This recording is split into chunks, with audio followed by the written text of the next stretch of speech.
काट्यो भने यहाँ झन्डै हामीलाई हान्छ यार हेरेर आउनुपर्छ हाइवेमा चाहिँ केही गीत आउँछ कस्तो देखेन भने यत्रो ट्रक हिँड्ने बाटो के हो हिजो मात्रै किनेको बाइक कसैले केही भन्दैन कि अब त्यही हो मेन भनेको मान्छे जोगिनु हो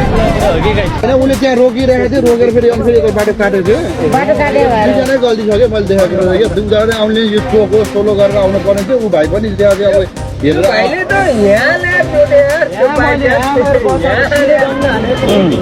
भाइ त उता पुग्यो जे भए पनि पछाडि तपाईँ सबैले छोयो नि त छोएपछि छोयो भन्दा नि रोड क्रस गर्दाखेरि अलि हेरिकन बाटो क्रस गराएर उहाँको अलिकति बढी क्षति भयो त्यही भएर उहाँ अलिकति ऊ भएको जस्तो देखियो पीडित भएको जस्तो देखियो उहाँले त धेरै नै बचायो उहाँ